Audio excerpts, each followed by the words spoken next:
I have not been on this channel for a while. Yes, there are some videos that have slowly been coming out, and I'm back. In fact, yeah, who wants to do FM24 tactics anymore? We all want to talk about FM26, but I've got this tactic that I've enjoyed using. It's actually a low defensive line tactic. Yes, and it's got traps inside. Yep, go figure. You know, people struggle with traps, right? But I find that there are times when these kind of tactics can be fun. And in Football Manager 26, I have a sneaky feeling that defensive tactics are going to be a thing again, and you'll be able to create nice little defensive systems, which makes me return to how do you set up these kind of systems. And I've got this long-term save with Hungary. The goal of this long-term save is really simple.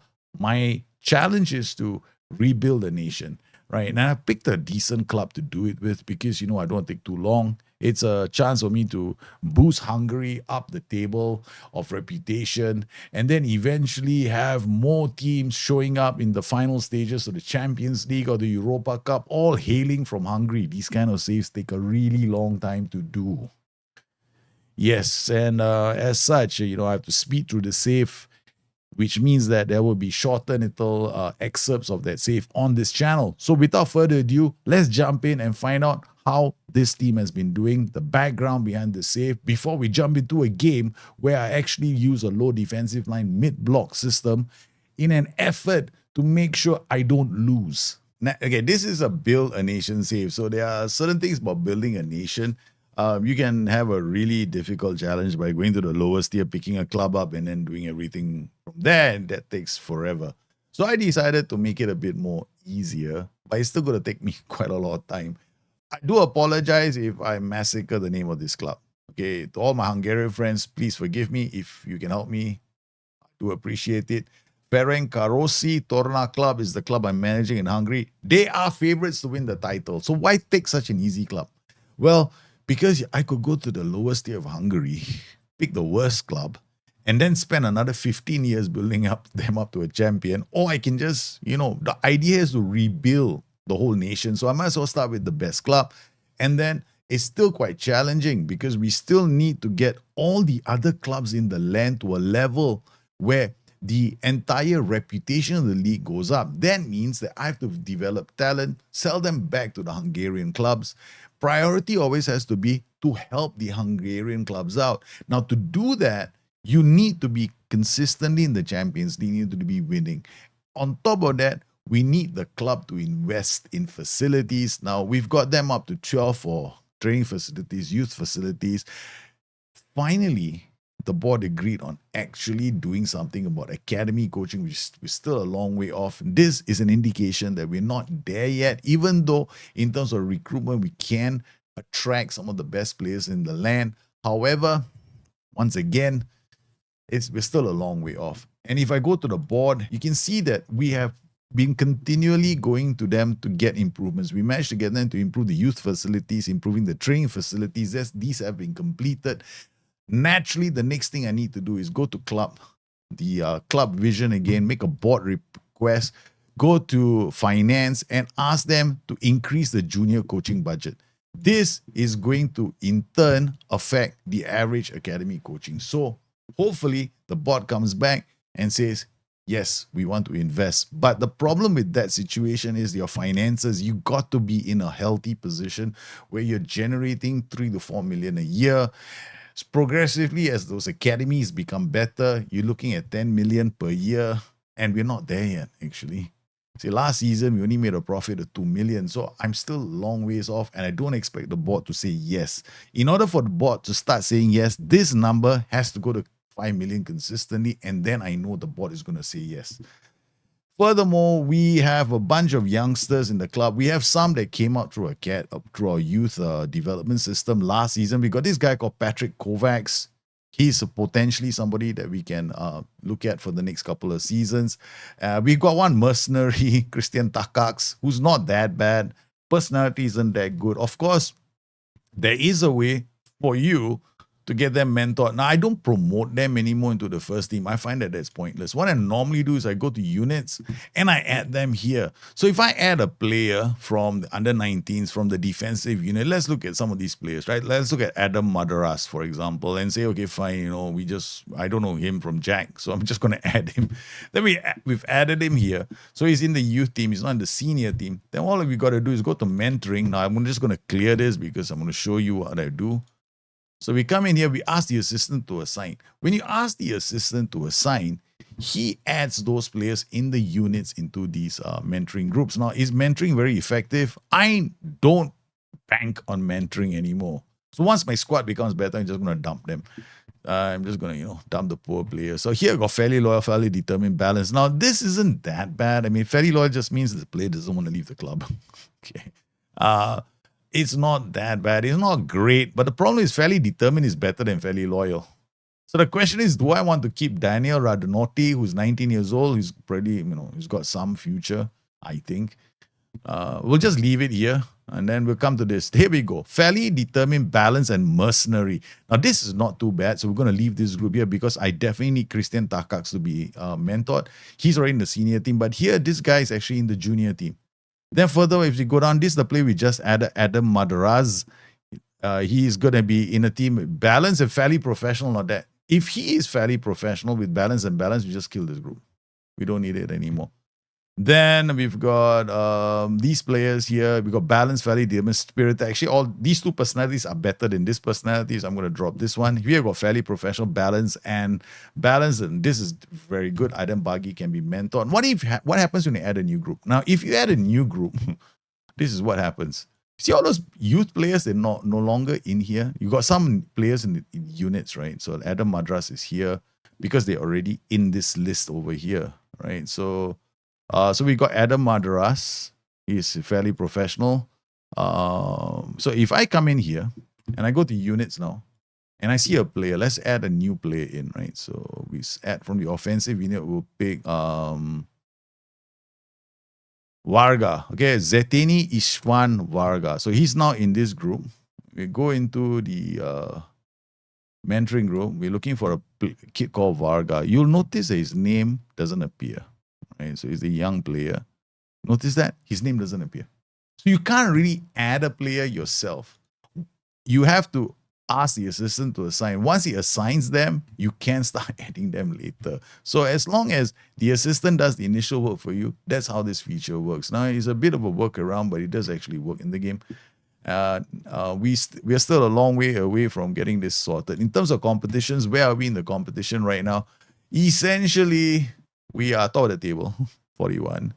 We're in the Europa League. Yeah, we're doing okay in the Europa League. We've been messing around because on the stream, last week when I was streaming, I decided to become a bit experimental.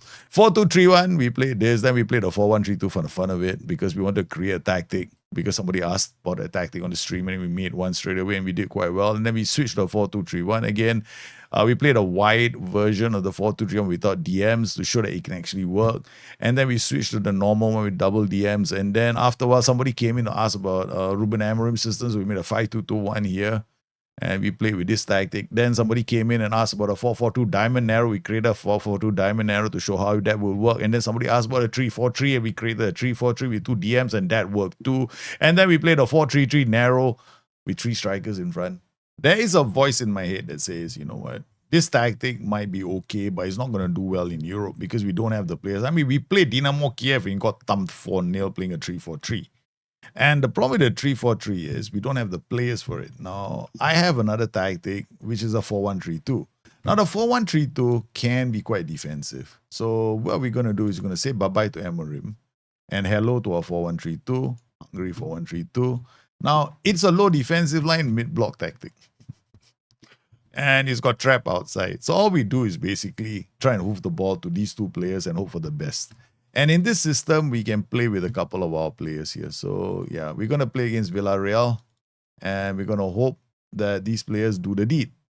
And we got Kern, Zachariasen, Frydek. These players are decent enough to play in this system. We got Takacs, who is basically the best fullback we can get at the age of 17. We don't have any other options. Our team isn't that strong. We got Kern here as a youngster who's just been promoted from the youth team. And then we got Takaks here as well.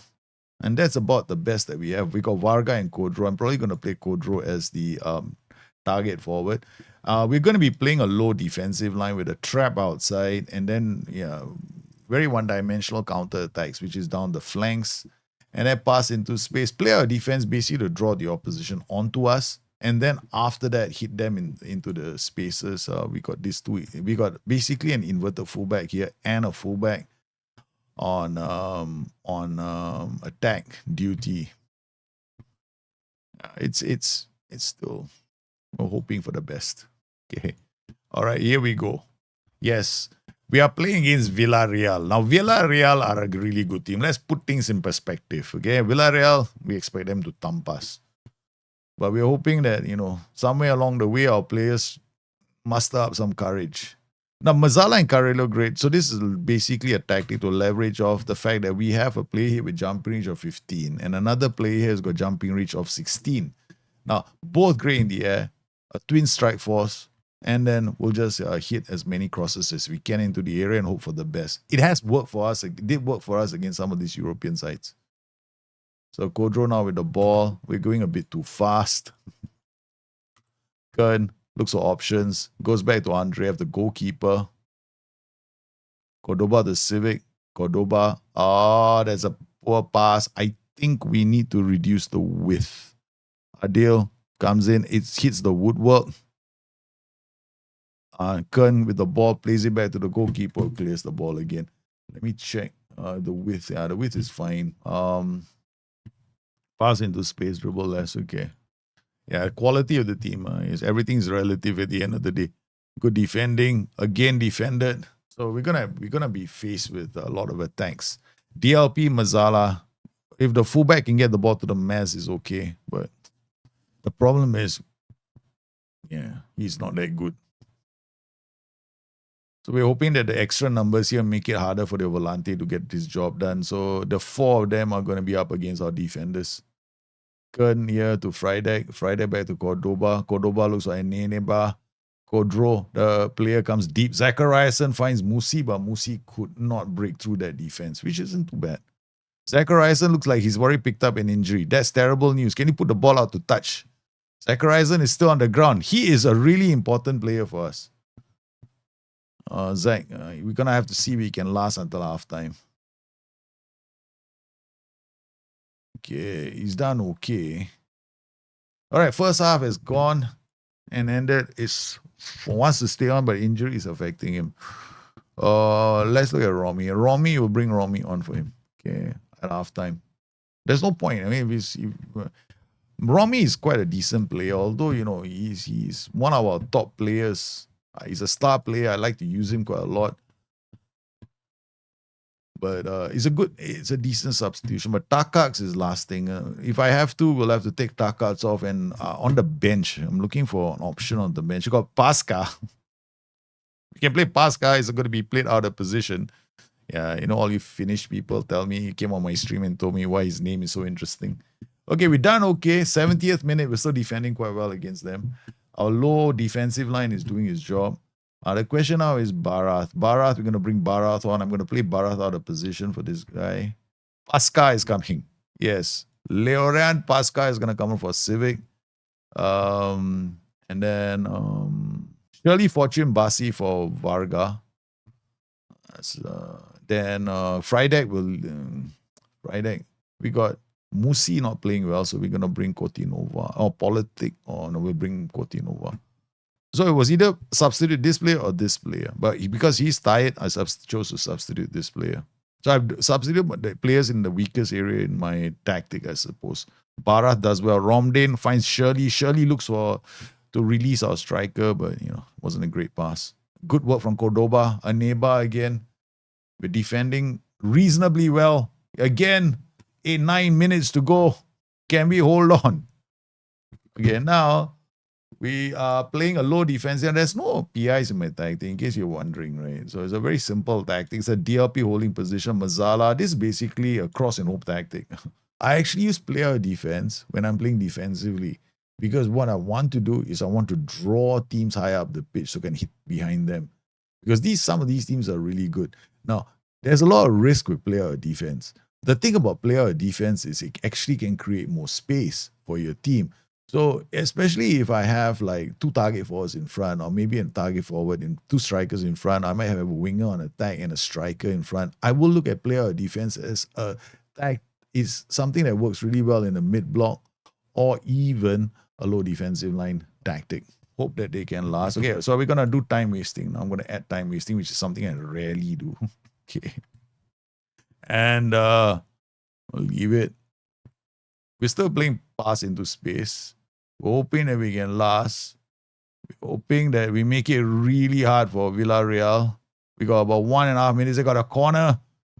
Come on, boys. We have defended well. We have defended well against mighty Villarreal. They have 9 shots on target, but their finishing was astonishingly bad. Looking at the analytical data, look at this. Most of them are headers. Yeah, Marino 0.14, 0.08. Yeah, 0.26 is the best chance they had. Yeah, 0.26 was the best. So they only had one good chance. Most of the others were headers, crossing into the box. They were forced into crossing into the box because that's exactly what we did. We drew them to the flanks and told them, you want to get into my area, you're going to have to cross the ball.